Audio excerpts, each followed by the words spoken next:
పరిశుద్ధమైన నామమునకు మహిమ కలుగును గాక. ఆమేన్. నేనేమై ఉన్నానో అది నా ప్రభు కృప వలనే ఉన్నానని పరిశుద్ధుడైన పౌలు మహాభక్తుడు చెప్తాడు. కాబట్టి ఈరోజు నా గురించి మంచి మాటలు చెప్పిన ప్రియమైన గురువులందరికీ హృదయపూర్వకమైన వందనాలు చెల్లిస్తున్నాను. అదే సమయంలో దేవునికి మాత్రమే మహిమ. ఆ దేవుడు మన జీవితాలను వాడుకునేవాడు. ఆయన మాత్రమే మనల్ని అంగీకరించేవాడు. కాబట్టి ఈ దినం దేవుని మహిమపరుస్తాం. పశువుల కాపర్లను దేవుడు వాడుకున్నాడు. నాబోటి వాళ్ళని దేవుడు వాడుకున్నాడు. జాన్ బాబు గారు లాంటి ల్యాండ్ లార్డ్స్ను ఆయన వాడుకుంటున్నాడు. మనందరినీ కూడా వాడుకుంటున్నాడు. కాబట్టి దేవునికి మనం మొదటిగా స్తోత్రాలు చెల్లిస్తాం. హల్లెలూయా, హల్లెలూయా.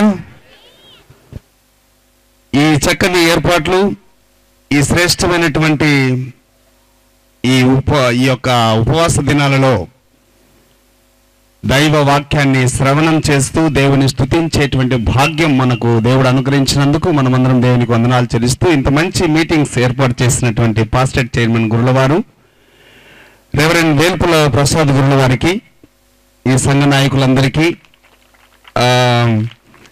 ప్రతాప్ గారు, లూకయ్య గారు, వారి టీం పెద్ద మనుషులకి మరొకసారి నేను కృతజ్ఞతలు, అభినందనలు, దైవ దీవెనలు తెలియజేస్తున్నాను.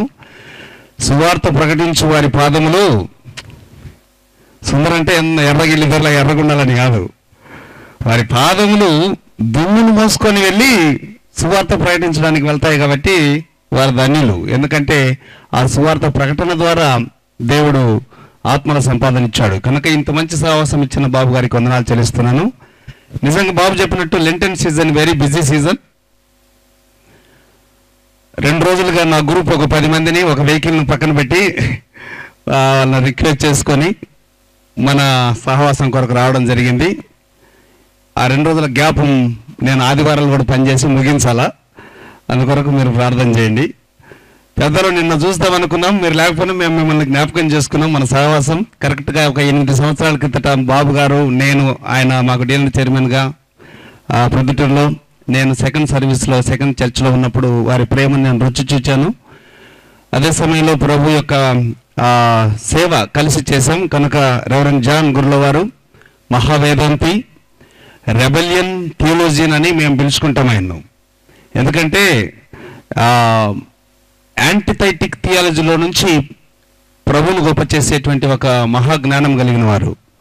నేను దగ్గరగా చూచినప్పుడు ఆయనలో ఒక తృష్ణ ఉంది. అదేంటంటే జ్ఞాన సముపార్జన. డబ్బు సంపాదించుకున్నానని నాకు ఎప్పుడు చెప్పలా, జ్ఞానం సంపాదించుకుంటాడు. క్రైస్తవులు మాత్రమే మన వాళ్ళు కాదు. ఎందుకంటే ఆ సూర్యుడు అందరికీ సూర్యుడే కదా, అట్లాగే ఈ చంద్రుడు దేవుడు అందరికీ ఇచ్చినవాడు. కాబట్టి మనము ఆ దేవుని బిడ్డలుగా సువార్త ప్రకటించడానికి ఏర్పాటు చేయబడ్డామని ఆయన ఇచ్చిన మంచి గైడెన్స్ కొరకు dealer chairman SPG Palem dealer chairman గురుల వారికి, గురులమ్మ మా అక్కగారు ఇక్కడ ఉన్నారు, శ్రీమతి కలవతమ్మ గురులమ్మ గారికి నేను హృదయపూర్వకమైన వందనాలు చెల్లిస్తున్నాను. మా కుమారుడు, అన్న కుమారుడు, మరి యవనస్తుడు, అలంపూర్ పాస్టేట్లో ఈ 2 రోజులు ఆయన కూడా చాలా ఇబ్బంది. ఈరోజు యాక్చువల్గా ఒక డ్రైవర్ను పెట్టాలనుకున్నాడు, కానీ మరలా ఆయనే మనసు మార్చుకొని మీ సాహసం కొరకు వచ్చాడు.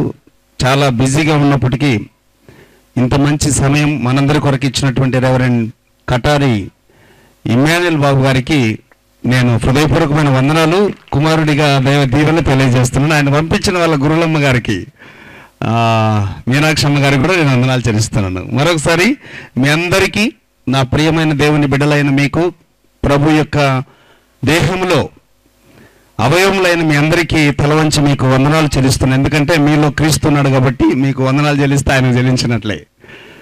ఈరోజు మనం నిన్న చెప్పుకున్నట్లుగా సిలువ వార్త వ్యర్థం కాకుండా ప్రకటించాలని పౌలు భక్తుడు సెలవిస్తూ, ప్రియులారా, ఆ సిలువ వార్తకు ఎవరైతే లోబడతారో అట్టి మనుషులు దేవుని పాద సన్నిధికి వచ్చినప్పుడు వారు ఎంతటి పాపులైనా సరే, దేవుని వాక్యం సెలవిస్తుంది కదా, ఎంత పాపినైనను యేసు చేర్చుకొనును అంచు నేను ప్రకటిస్తాను. ఆ ప్రకటించినప్పుడు హల్లెలూయా అని ఎవరైతే స్తుతి చెల్లిస్తారో వారందరూ దేవుని బిడ్డలుగా మార్చబడతారు అని. కాబట్టి ఎంత పాపినైనా దేవుడు క్షమించే దేవుడు. పాత నిబంధన కాలం నుంచి ఆయా సంఘటనలలో ఆయా బుద్ధి చెప్పటానికి కొన్ని విషయాల్లో మన జీవితాల్లో మన కుటుంబాల్లో కొన్ని తుఫానులు రేపగలిగిన వాడు ఆయనే. మనం భరించలేని తుఫానులు, మనల్ని ముంచివేస్తున్న తుఫానులు వచ్చినప్పుడు ఆ తుఫానును మన పక్షంగా గద్దించేవాడు కూడా ఆయనే. ఒక్కొక్కరికి ఒక పని ఇచ్చాడు మనందరికీ. ఇక్కడ సేవకులు కూర్చున్నారు ఎఫోదులు ధరించుకొని. ఆ ఎఫోదుకు ఒక చరిత్ర ఉంది. చర్చ్ ఆఫ్ సౌత్ ఇండియా అనేటువంటి సంఘంలో మనం సభ్యులుగా ఉండినందుకు, క్రీస్తు సంఘంలో మనం సభ్యులుగా ఉన్నందుకు కూడా మనం వందనాలు చెల్లించాలి. మొదటిగా చప్పట్లు కొట్టండి అందరూ ఆది సంఘానికి. ఎందుకంటే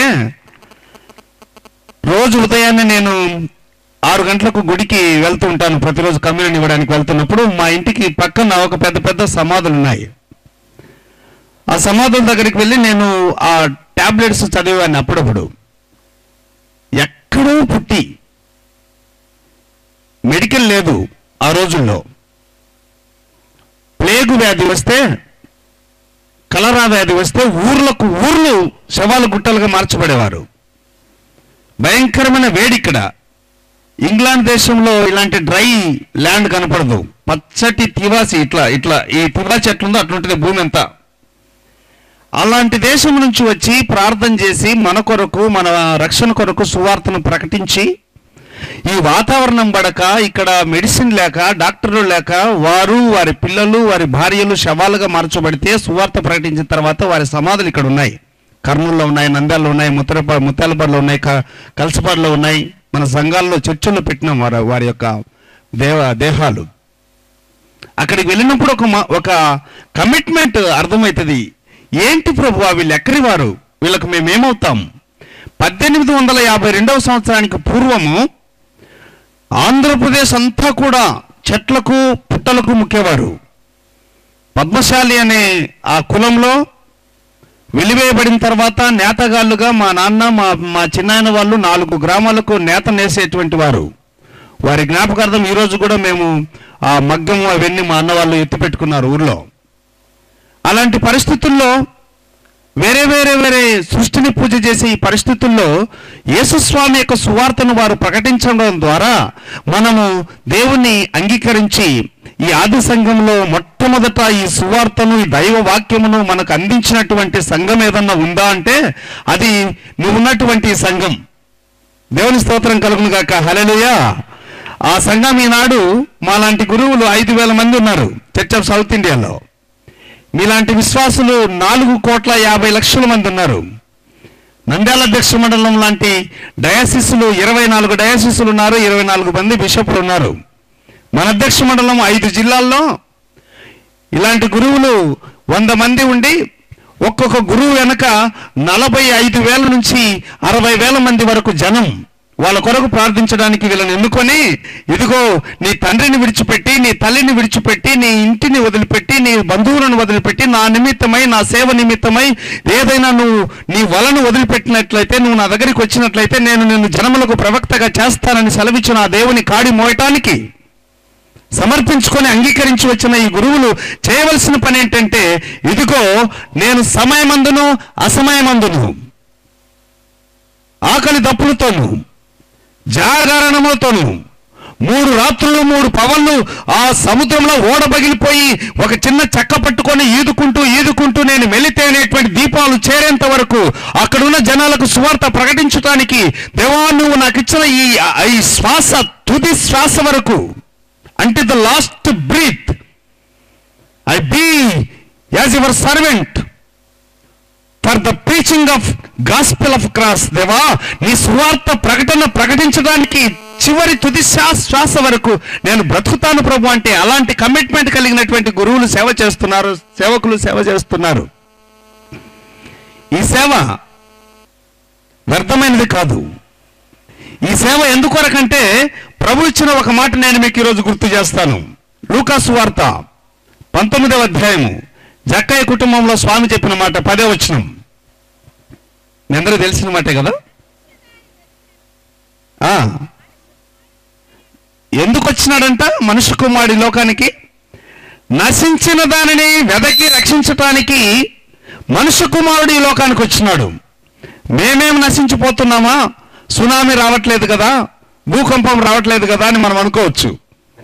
పిల్లరా, పాపం అనేటువంటి ఈ ఉపద్రవం మనల్ని పట్టి పీడిస్తున్నప్పుడు, మన దోషము ఘోరమైనప్పుడు, మన పాపము దేవుని దృష్టికి ఆయాసకరంగా మార్చబడినప్పుడు, పాత నిబంధనలో దేవుడు ఏడ్చాడు, కొత్త నిబంధనలో దేవుడు ఏడ్చాడు. దేవుని ఏడిపిస్తావా? మన జీవితాలు అలాగే మనం ఉంటూ దేవుని ఏడిపిస్తామా? మార్పు పొందేయడానికి దేవుడు సంవత్సరానికి ఒకసారి ఈ యొక్క వ్రత దినాలు మనకి ఇచ్చాడు. మొదటి శతాబ్దంలో ఇలాంటి క్రైస్తవ సేవకులుగా ఉండినటువంటి మునులు, ఈ మాట అనడానికి నేను ఏమాత్రం భయపడట్లేదు, తపస్విలు, వారు అపోస్తల పాదముల దగ్గర వారి ఆస్తి అంతా పెట్టేసి, పిల్లరా ఇదిగో మేము దేవుని బిడ్డలుగా జీవిస్తాము అని క్రైస్తవ సన్యాస ఆశ్రమాలను నెలకొల్పుకొని అక్కడ వారు సువార్త ప్రకటిస్తూ తపస్సులు చేస్తూ దేవుని రాజ్యమును విస్తరింపచేశారు. అలాంటి మునులు చేసే ఒక ప్రార్థన ఏంటంటే, ప్రతిదినం ఇదిగో నా జీవితంలో నేను గుర్తించుకోవడానికి, నన్ను నేను తెలుసుకోవటానికి, పాపిని గుర్తించడానికి, నా పాపముల విషయమై పశ్చాత్తాపడటానికి ఈ భస్మ బుధవారం అనేటువంటి ఒక దినాన్ని నాకు ఇచ్చి, ఆ దినము నన్ను నేను గుర్తించుకోవడానికి నువ్వు ఇచ్చిన ఈ మంచి దినాల కొరకు నీకు స్తోత్రం ప్రభువా. మరొక సంవత్సరం ఈ వ్రత దినముల ఆరంభ దినమందు నేను బూడిదనని గుర్తు చేసుకోవడానికి నా ఆయుష్ను పెంచవా అని ప్రార్థించేవాళ్ళంట. దాన్ని బట్టి మనకు ఈ దినాల యొక్క ప్రాశస్త్యం ఎంత గొప్పదో మనం తెలుసుకోవాలా. ఈరోజు నశించినటువంటి దాన్ని వెనక్కి రక్షించడానికి యేసుస్వాముల వారు ఈ లోకానికి వచ్చాడు. మనుషుని తయారు చేయడానికి మొదట అనుకున్నాడు, ఎట్లా తయారు చేయాలి వీన్ని? అంత క్రియేషన్ అంత అయిపోయింది, కానీ త్రిత్వస్వరూపుడైన దేవుడు అనుకుంటున్నాడు, మన స్వరూపంలో మన పోలిక చొప్పున నరుణ్ణి చేయడం రండి.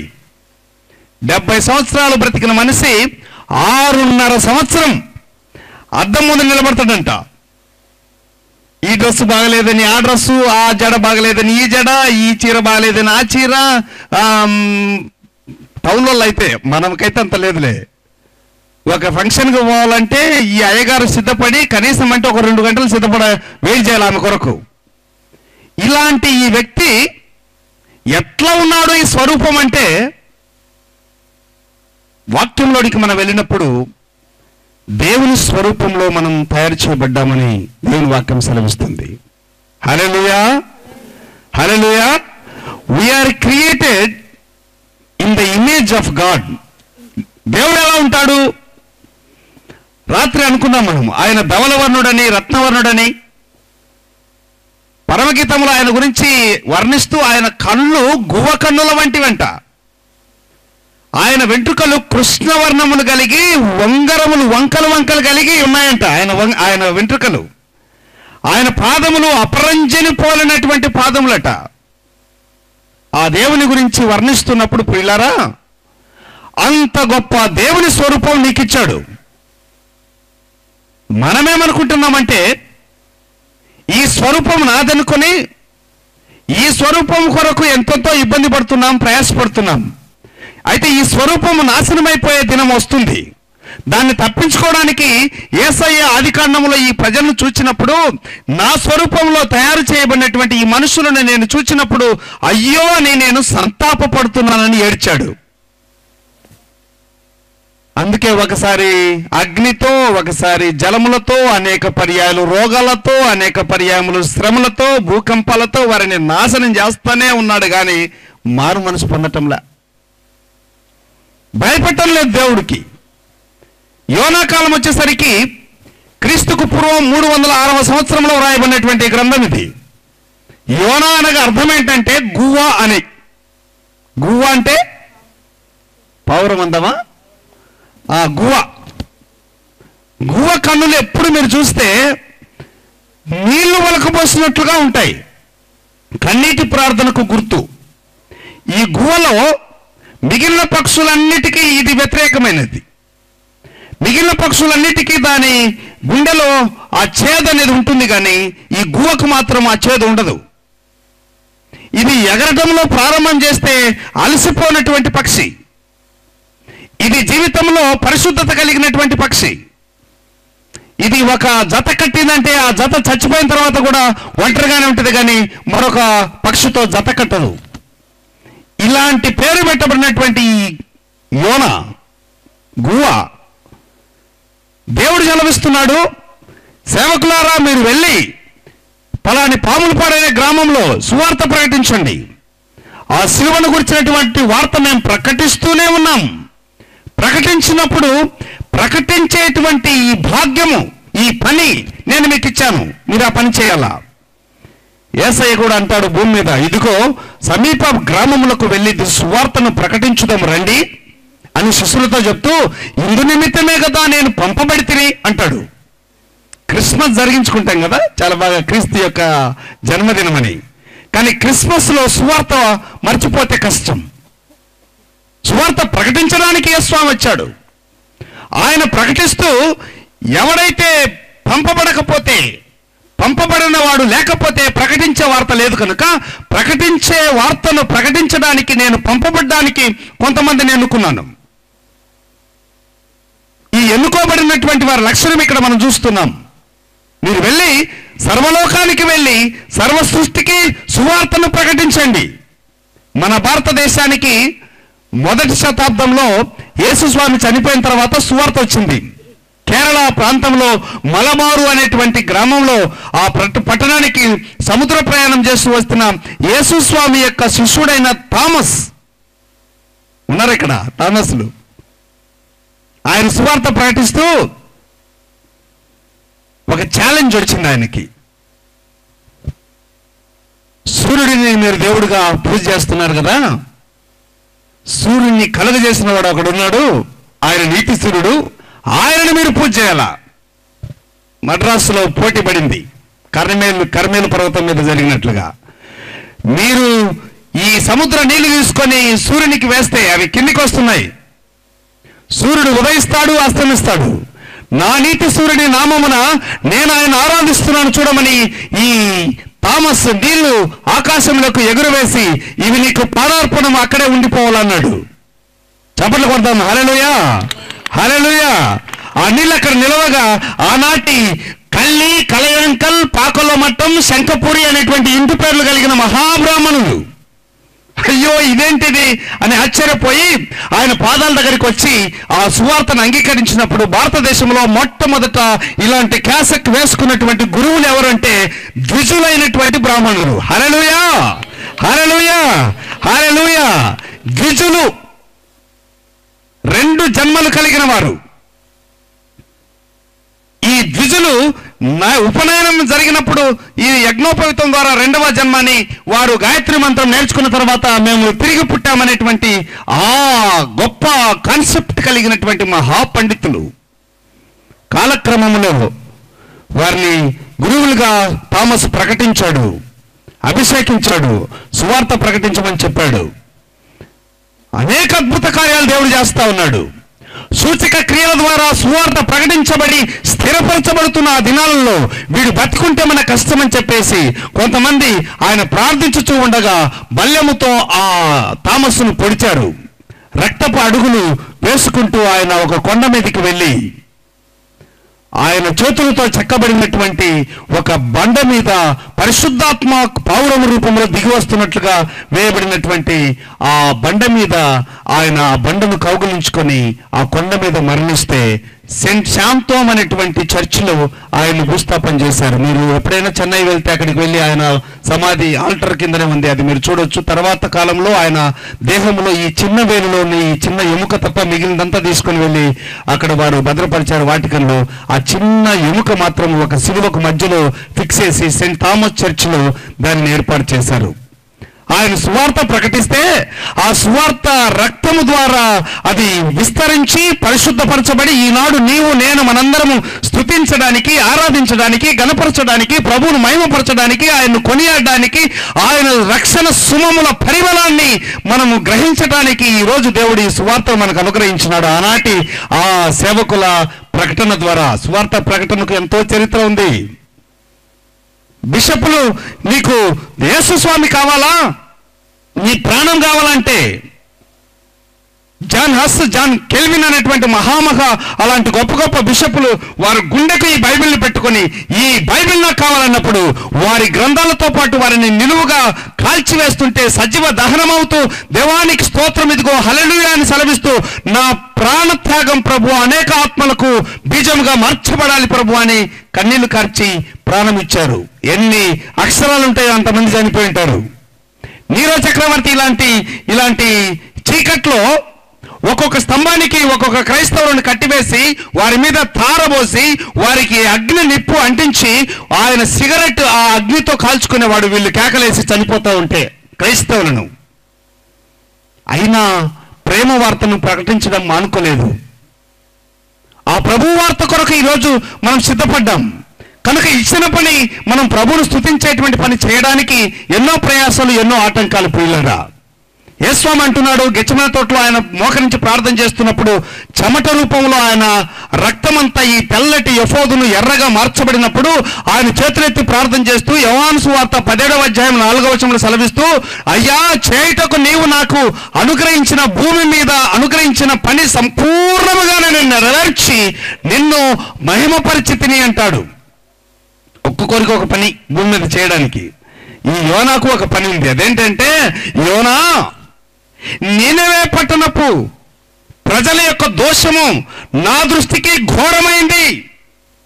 మన దోషములను, మన మాటలను, మన క్రియలను, మన జీవితాలను, మన గమనాన్ని అన్నీ ఆయన చూస్తుంటాడు. అందుకని యెహోవా కనుదృష్టి లోకమందంతటా సంచారం చేస్తా ఉంది, చూస్తున్న దేవుడు. అందుకనే హాగరు పారిపోతున్న వేళ, ఆకలితో అలమటిస్తున్న వేళ, కుమారుని మరణానికి అప్పగించిన వేళ, అయ్యో వాడి చావు నేను చూడలేనని రాతివేత దూరం వెళ్ళి ఆ ఎడారిలో ఏడ్చుతున్న వేళ, హాగరు హాగరు నీకేమొచ్చినది, ఎందుకు ఏడుస్తున్నావు, ఎందుకు పారిపోతున్నావు? అయ్యా నా కుమారుడు అక్కడ చావడానికి సిద్ధంగా ఉన్నాడయ్యా. అప్పుడు దేవుడు అంటాడు, ఆ చిన్నవాని ప్రార్థన నేను ఆలకించి నీ కొరకు ఒక నీటి ఊటను పుట్టిస్తున్నాను. ఎవరి ప్రార్థన ఆలకించంట? హాగరు ప్రార్థన కాదు. అక్కడక్కడే తిరిగింది, అక్కడక్కడే తిరుగుతా ఉంది, నీళ్లు లేవు, ఎడారి. కానీ ఇక్కడ బిడ్డకు ప్రార్థనను నేర్పింది కాబట్టి విశ్వాసులకు జనకుడైన అబ్రహాము రక్తాన్ని పంచుకు పుట్టిన ఇస్మాయేలు విశ్వాసమును చూచి దేవుడు వీడిని రాజులకు తండ్రిగా చేస్తాను, వీని గర్భములో నుంచి రాజులు ఉద్భవిస్తారు, భయపడకు హాగరు, ఇదిగో నీ కన్నులు తెరిచి చూసినప్పుడు ఆ ఊట పుట్టినప్పుడు ఆమె అంటుంది, నన్ను చూచుచున్నవాణ్ణి నేను చూచి తిని. హల్లెలూయా. ఏమంటుంది? నన్ను చూచుచున్నవాణ్ణి నేను చూచి తిని. నిన్ను చూస్తున్నాడు నీ దేవుడు. నీనెవే పట్టణస్తులను చూస్తే వారి దోషము ప్రభుకు కనపడతా ఉంది. ఆదికాండంలో 7వ అధ్యాయం మనం గమనిస్తే యెహోవా ఆయన దృష్టించి నరులను చూడగా ఒక్కడు కూడా భూమి మీద నీతిమంతుడుగా కనపడలేదు. అందుకనే Noah was just in the sight of the Lord అని చెప్పి రాయబడింది. నోవహు తన తరము వారిలో నీతిమంతుడుగా అగ్గపడను అంటే ఆయన చూస్తున్నాడు, చూచే దేవుడు, చూచుచున్న దేవుడు. ఇప్పుడే ఆరాధనలో యెహోవా రోయి, యెహోవా నిస్సి, యెహోవా షాలోమ్, యెహోవా సిద్కేను, యెహోవా జీరే అని ఆయన స్తుతించారు. చూచే దేవుడు. చూస్తే ఘోరం కనపడతా ఉంది. అయ్యో వీళ్ళను చంపేస్తే మరొక్కసారి నేను సంతాపడాలా, వీళ్ళు చచ్చిపోకుండా ఉండడానికి ఒక ఛాన్స్ వీళ్ళకి ఇవ్వాలా.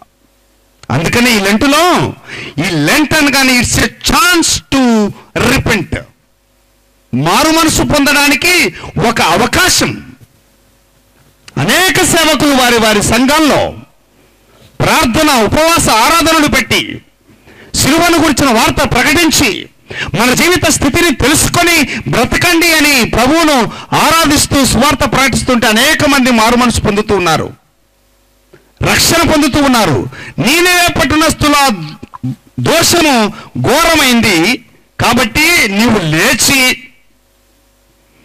నీనెవే మహాపట్టణమునకు పోయి దానికి దుర్గతి కలుగునని ప్రకటింపుము. మన దోషము దేవుడు దృష్టించినప్పుడు, మనము మారు మనసు పొందడానికి ఆయన అవకాశం ఇచ్చినప్పుడు, సేవకులు వచ్చి నీకు సువార్తను ప్రకటిస్తున్న వేళ నీకు దుర్గతి రాకమునుపే ఆ ప్రకటించబడిన వాక్యమును జ్ఞాపకం చేసుకోవాలా. వీధులా బోధించు వారి వినకపోతేనే ఇప్పుడు బాధ నుండి బడవాగ్ని పాలైపోయామని ఏడుస్తున్నప్పుడు వీలు కాదు. అయ్యా తండ్రివైన అబ్రహామా, ఐ రికగ్నైజ్ దట్ ఫెలో, వాడు నాకు తెలుసయ్యా, వాడు రోజు నా రొట్టె ముక్కలు తిని బతికినోడయ్యా భూమి మీద, వాడు నాకు బాగా తెలుసయ్యా, నీ గుండె కానుకొని ఉన్నాడు, నేనైతే ఇక్కడ యాతన పడుతున్నానయ్యా. మొట్టమొదటిసారి ప్రార్థన చేస్తున్నాడు. చచ్చిన తర్వాత ప్రయోజనం ఉంటుందా? ఏమంటున్నాడంటే, నరకంలో ఉన్నవాన్ని కూడా చూడండి ఎంత ప్రేమ ఆయనకు. అందుకనే నాశన పుత్రుడు తప్ప ఇంకెవ్వడు, సాతానుడు తప్ప ఇంకెవ్వడు నరకానికి పోకూడదని ఆయన ఉద్దేశం. ఒకవేళ వాడు మారు మనసు పోయింటే వానికి అవకాశం ఇచ్చేవాడేమో, కానీ అది అయిపోయింది.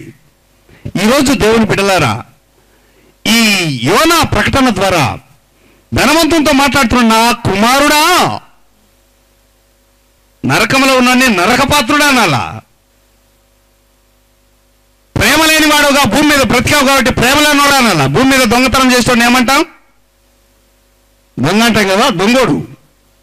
బూతులు మాట్లాడటాన్ని బూతులోడు అంటాం. మనం చేసే ప్రక్రియలను బట్టి మనకు ఆ పేర్లు పెడతా ఉంటారు. వీడు నరకంలో ఉంటే నా కుమారుడా, ఎప్పుడు నా మాటకు లోబడకపోతివే, భూమి మీద ఎప్పుడు నీ హృదయంలోనికి వాక్యమును రానివ్వకపోతివే, ఇప్పుడు నువ్వు అక్కడ ఉండడం నాకు కూడా బాధే, కానీ నౌ ఐఎమ్ ఆల్సో హెల్ప్లెస్, నేను కూడా నీకేం చేయలేను కొడుకు. కారణం ఏంటంటే, ఒక అగాధం ఉంటే దాన్ని దాటించడానికి రాత్రి మనం జ్ఞాపకం చేసుకున్నట్లుగా సిలువ మార్గమును నేను ఏర్పాటు చేశాను. ఆ సిలువ మార్గాన్ని నువ్వు గుర్తించలేకపోయావు, స్వీకరించలేకపోయావు. ఇప్పుడు నేను నీకేమాత్రం సహాయం చేయలేను. అందుకొరకే బ్రతికి ఉన్నప్పుడే, బ్రతుకు శాశ్వతంబు కాదు పరికించి చూడ గాన బ్రతికియుండు కాలముననే ప్రభుని చేరండి. ఓ యోనా, నువ్వు వెళ్ళి ప్రకటించు, దుర్గతి రాబోతుంది, శ్రమలు రాబోతున్నాయి, ఉగ్రత రాబోతూ ఉంది. మారు మనసు పొందకపోతే, ప్రభుకు భయపడకపోతే, దేవుని బిడ్డగా జీవించడానికి నీ జీవితాన్ని మార్చుకోకపోతే ఇదిగో దుర్గతి రాబోతుంది. అగ్ని గంధకాలు కురిసే ఆ సమయమందు ఇక దేవుడు విజిలేస్తాడంతే. వీళ్ళు తనకలాడుతుంటే కీర్తనకారుడు చెప్తాడు, ఆయన చూసి ఆయన యెహోవా ఆకాశమందు నవ్వుచున్నాడు. ఏం చేస్తున్నాడు? నవ్వుతున్నాడు. కొండాండాలందు దాగి ఉండాలేముగా, దాగి ఉండాలేముగా, వాణి అండ నుండి మండు అగ్ని అదిగో వాచగా. కొండాయండాలందు దాగి ఉండాలేముగా, దాగి ఉండాలేముగా, వాణి అండ నుండి బడబా అదిగో వాచగా. నాడు వచ్చినట్లు కాదు నేడు వాచుట, కాదు నేడు వాచుట, తేరి చూడరాదు క్రీస్తుని ఇంకా ఎత్తు మేచట. నాడు వచ్చినట్లు కాదు, అనాదిలో వధించబడిన గొర్రెపిల్లగా, ఆది కాండంలో ఇస్సాకుకు బదులుగా వధించబడిన గొర్రెపిల్లగా యెహోవా ఈరే అనుభవంలో, ఇదిగో బాప్తిస్మ సమయంలో ఆయన్ను దర్శించినటువంటి దీర్ఘదర్శి అయిన బాప్తిస్మమిస్తూ యోహాను ఆయన చూచి ఇదిగో ఇదిగో ఇదిగో లోక పాపములన్నీ తన భుజం మీద మోసుకొని వెళ్ళేటువంటి దేవుని గొర్రెపిల్ల అని చెప్పి ఈయనకు బాప్తిస్మం ఇచ్చిన వేళ, ఆ గొర్రెపిల్లగా వచ్చి వదకు తేబడిన గొర్రెపిల్ల తన ప్రాణాన్ని ఇచ్చినట్లుగా మౌనంగా ప్రాణమిచ్చిన ఆ దేవుడు మర్రా రాబోతున్నాడు. అది ఉగ్రత దినం. తప్పించుకుందామా? కొండల్లో దాగిందామా? లోయల్లో దాగి ఉందామా? అంటే నువ్వు దాగి ఉన్న ఆ చోటనే అగ్ని పుడుతుందంట. ఇంకెక్కడ మనం దాగేది? ఆ దినమున గర్భిణీ స్త్రీలు లేకపోతే బాగుండు. ఆ దినమున స్తన్యపానం చేసే ఆ తల్లులు పాలింతలు లేకుండా ఉంటే బాగుంటది. వారు పరిగెత్తలేరు. ఆ దినము వారు తప్పించుకోలేరు. అందుకే సమయము ఉండగానే ఇదిగో రక్షణ దినము, ఇదిగో ఇది అనుకూల సమయము, ఈ నీ దినమందే నీవు సమాధాన సంబంధమైన సంగతులను తెలుసుకున్నట్లయితే అది నీకెంతో మేలు. మేలు కావాలా? ప్రభు సహవాసంలో ఉండాలా? కీర్తనలు పాడుతూ ఉంటే, సంగీతములు చేస్తూ ఉంటే, ఆరాధిస్తూ ఉంటే ఆ ఆరాధన ఎంత దేవునికి మహిమ. దర్శనాలు చూసిన వాళ్ళు చెప్తున్నారు, ఎస్పీజీ ఆరాధనలో ఆరాధన చేస్తున్నప్పుడు అంట ఈ గురువుల పక్కన మహాదేవదూతలు వచ్చి ఆరాధన చేస్తుంటే కళ్ళారో చూసిన విశ్వాసులు మాకు సాక్ష్యం చెప్తున్నారు. హల్లెలూయా. నీతో కలిసి నీ స్తుతులను స్వీకరించి నీ స్తుతులను ప్రభు దగ్గర తీసుకుని వెళ్ళడానికి ఏర్పరచబడిన దేవదూతలు నీతో ఆరాధిస్తూ ఉన్నప్పుడు పరలోకములో ఉన్నటువంటి ఒకే ఒక department, that is the department of praising, ప్రభువును స్తుతించేటువంటి డిపార్ట్మెంట్. అందులో నువ్వు ఉండాలంటే దుర్గతి రాకమునిపే, సువార్త మూయబడక మునిపే, నీ చేతుల్లో ఉన్న బైబిల్ కాల్చివేయబడక ముందే, ఇక్కడ ఉన్న సేవకులము పొడిచి హతసాక్షులుగా మార్చబడక మునిపే నీవు నీ జీవితాన్ని మార్చుకున్నట్లయితే అది నీకెంతో మేలు. వెళ్ళు నాయనా. 1,20,000 మంది కంటే ఎక్కువ ఉన్నారు ఆ పట్టణంలో. ఒక రాజు ఉన్నాడు, వాడికి ఒక మంత్రి ఉన్నాడు, వాడికి ఒక సైన్యాధిపతి ఉన్నాడు. సైన్యం ఉంది. ఏ సైన్యము వాడిని రక్షించలేదు. వెళ్ళి చెప్పు, దుర్గతి రాబోతుందని చెప్పు, అగ్నికందకాలు కురుస్తాయని చెప్పు, నాశనం కలుగుతుందని చెప్పు. దేవదూతలు ఖడ్గము దూసిన వారై ఆ పట్టణం మీద పగ తీర్చుకుంటారని చెప్పు. వెళ్ళాలని చెప్తే ఈయనేం చేస్తున్నాడు? యెహోవా సన్నిధిలో నుండి, ఎక్కడి నుంచి? ఫ్రమ్ ద ప్రజెన్స్ ఆఫ్ యావే, యెహోవా సన్నిధిలో నుండి తర్షీషు పట్టణమునకు పారిపోవాలనని యోనా యొప్పేకు పోయి తర్షీషునకు పో ఒక ఓడను చూచి ప్రయాణమునకు టికెట్ ఇచ్చి యెహోవా సన్నిధిలో నిలువక ఓడవారితో కూడి తర్షీషునకు పోవుటకు ఓడ ఎక్కెను. తప్పించుకుంటావా? దారుణమగు మరణ వారి మీద సోదరా, దారుణమగు మరణ వారి మీద వారి సఖ్యము సోదరా, ఘోరమగు కెరటముల వల విస్తారముగ నేరములు ప్రేమని పారుతుండు చాపుట దరిజేరుటెట్లు దారి కరనే, దారుణమగు మరణ వారి దీవాకాలు వారి సఖ్యము సోదరా. మరణం తప్పించుకోవాలని వారు దుర్మార్గులని నీకు తెలుసు ప్రభువా. అక్కడ వెళ్ళి నేను సువార్త ప్రకటిస్తే, అరే నువ్వు తప్పు చేస్తున్నావు, తప్పు మానుకో అని నేను చెప్తే, త్రాగుతున్నావు, త్రాగుడు మానుకోరా అని నేను చెప్తే, ఎదుటి వారి నాశనాన్ని కోరుకుంటున్నావు, ఆ మనసు మానుకోరా అని నేను చెప్తే, అయ్యో నన్ను చంపేస్తారని నేను చెప్పలేను ప్రభువా. నీ సన్నిధే నాకొద్దు. I don't want your presence. నాకు ఇష్టం వచ్చిన మార్గంలో నేను వెళ్తాను. వేరెండు గోరు వాడు ఒకడు స్వేచ్ఛానుసారుడు, ఒకని మార్గము వాని దృష్టికి సరి అయినదిగా కనబడును గాని అది చివరికి అది ఎక్కడికి దారిస్తా అంట? పాతాళమునకు, మరణానికి దారి తీస్తుంది. అట్టి మరణం తప్పించుకోవాలని ఈ మహానుభావుడు ప్రాణాన్ని ప్రేమించి ప్రభు పరిచర్యను త్యజించి వ్యర్థమైన దేహాన్ని ప్రేమించి దేవుని సేవను మరిచిపోయి సోమరత్వము కలిగి పనిచేయవలసినటువంటి ప్రవక్త పనిచేయకుండా, సువార్త ప్రకటించవలసిన ప్రవక్త పనిచేయకుండా ఆత్మలను రక్షించమని దేవుడు పంపిస్తే ఎవరట్టు పోతే నాకేమి 1,20,000 మంది చచ్చినా పర్లేదు, నా ప్రాణం కాపాడుకోవాలా? నువ్వు వచ్చి ప్రకటిస్తే 1,20,000 మంది బాగుపడతారు. హల్లెలూయా! ఈ ప్రకటన ద్వారా నశించుతున్న నీనెవే పట్టణస్థులు బాగుపడాలి. వారు మనసు మార్చుకోవాలి, వారు పాపంలో ఒప్పుకోవాలి, వారు తగ్గించుకోవాలి, వారు బూడిదలో కూర్చొని అయ్యాని రొమ్ము కొట్టుకోవాలి, ఆ ప్రభు శిలువను వెంబడించాలి. అప్పుడే ప్రభు వారికి దుర్గతిని తీసివేసి సద్గతి అనుగ్రహిస్తాడు. నువ్వు తప్పించుకోలేవు, నేను తప్పించుకోలేను. మన జీవితాలలో ఈ మరణాన్ని తప్పించుకొని వెళ్ళడం మనకు అవసరం లేదు, చేయలేం, వెళ్ళలేం. అయితే ఆ మరణం నుంచి వారిని తప్పించడానికి సేవకుని వెళ్ళి ప్రకటించమంటే దేవుని సన్నిధి నుంచి పారిపోతున్నాడు. ఒక్క పెట్టు నానెగసి చక్కవేలుదామనని రెక్కల కరకూడావు,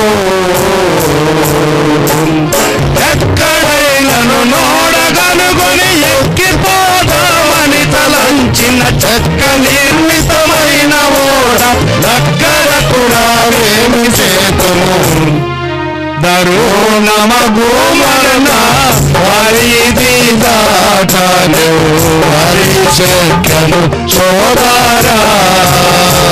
యోన గారు ఎక్కడికి పోతామండి? నా ఈ సన్నిధిలో నుంచి యోన గారు, reverend Yona, where are you? Reverend Prasad, reverend Nandam Isaac, where are you?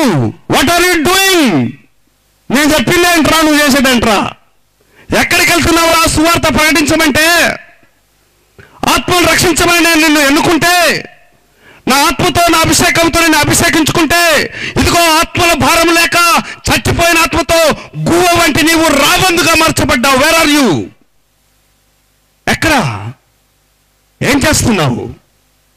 ఒక్క పెట్టున ఎగిసి చక్కగా వెళదామనుకున్నాడంట. ఎగిరి రెక్కల కరకు రావే, ఎక్కడైనా ఓడగనుకొని ఎక్కిపోదామని తలంచిన చక్క నిర్మితమైన ఓడలు అక్కడకు రావేమి చేతుము అన్నా యోనా.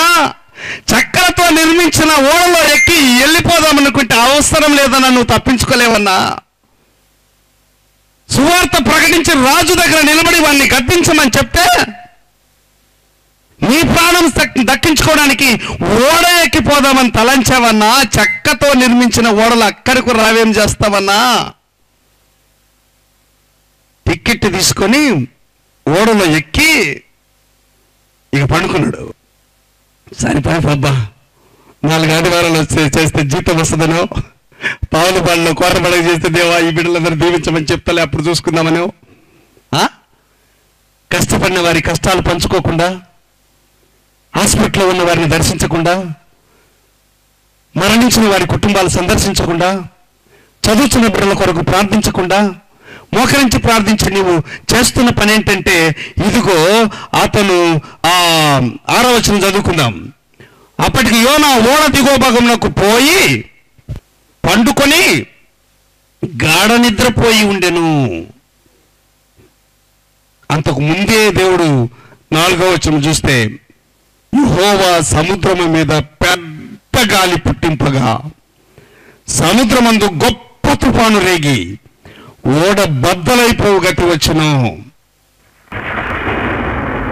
జాగ్రత్త. నీ ఇష్టానుసారమైన ప్రయాణం చేస్తే భూమి మీద బ్రతికున్నప్పుడు ఏ ఓడ నిన్ను ప్రభు దగ్గరికి చేర్చలేదండి. ఓడ బద్దలైపోయే పరిస్థితి దేవుడు కలుగజేస్తాడు. సముద్రమును సృష్టించిన దేవుడు, సముద్రాన్ని తుఫానుగా రేపే దేవుడు. నీకు నాకు బుద్ధి చెప్పాలంటే మన కుటుంబం అనేటువంటి సముద్రంలో తుఫాన్లు వస్తాయి, భార్య భర్త మాట వినదు, భర్త భార్య మాట వినడు, పిల్లలు తల్లిదండ్రుల మాటలు వినరు. తుఫాన్లే. There is no peace at all. కన్నీళ్ళు కన్నీళ్ళు కన్నీళ్ళు. అమ్మగారి మార్గం అమ్మగారిది, అయ్యగారి మార్గం అయ్యగారిది. ఎప్పుడో మిడ్ నైట్ వస్తాడు తాగి, ఎప్పుడో ఈయన ఎక్కడో ఉండి వస్తుంటది. పిల్లలు వాళ్ళ దారి వాళ్ళది.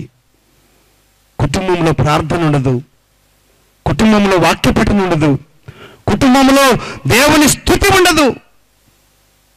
శాపగ్రస్తమైన జీవితాలు, నరకప్రాయమైనటువంటి కుటుంబాలు. ప్రియులారా, క్రైస్తవ కుటుంబానికి క్రిస్మస్ అప్పుడు స్టార్ కట్టుకుంటావే, నువ్వందరికీ నేను క్రైస్తవునని సాక్ష్యం ఇస్తావు కదా.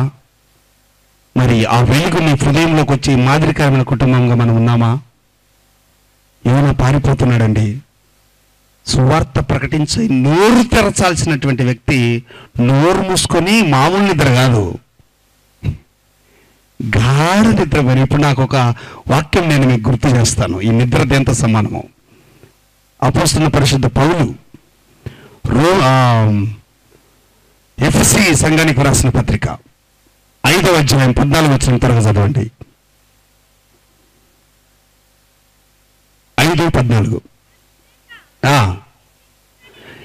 నిద్రించుచున్న నీవు మేల్కొని మృతులలో నుండి లెమ్ము క్రీస్తు నీ మీద ప్రకాశించునని ఆయన చెప్పుచున్నాడు. దేవునికి స్తోత్రం కలుగును గాక. హల్లెలూయా. నిద్రించుచున్న నీవు మృతుల్లో పండుకున్నావు. ఎవరితో? మృతులతో.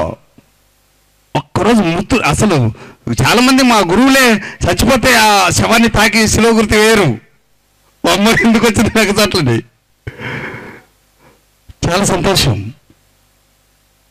చచ్చిపోయిన వాళ్ళతో పడుకో. మనం నిద్రించుచున్న నీవు మృతుల్లో నుండి లెమ్ము. యోనాతో చెప్పిన మాట మీరు జాగ్రత్త చూస్తే, యోనా నీవు లేచి నీనెవే పట్టణానికి వెళ్ళు. లేచి నువ్వు పని చేయమంటే పండుకొని గాఢ నిద్రపోతున్నాడు. నిద్రించుచున్న నీవు మృతుల్లో పండుకున్నావు. లేచి నువ్వు నిలబడితే క్రీస్తు నీ మీద ప్రకాశిస్తాడు. దావీదు అనే ఒక కుర్రోడు మిస్సాలు రాలే సరిగప్పటికి, పట్టుకొచ్చి రాజుని చేస్తున్నాడు. రాజుని చేయకముందు రాజుగారికి సాయం చేసి ఈ ఫోల్ ఎంత ఎత్తుంటే నరికేస్తున్నాడు. వాడిని జుట్టిట పట్టుకొని వస్తా ఉంటే వీళ్ళు ఊరుకుంటారా?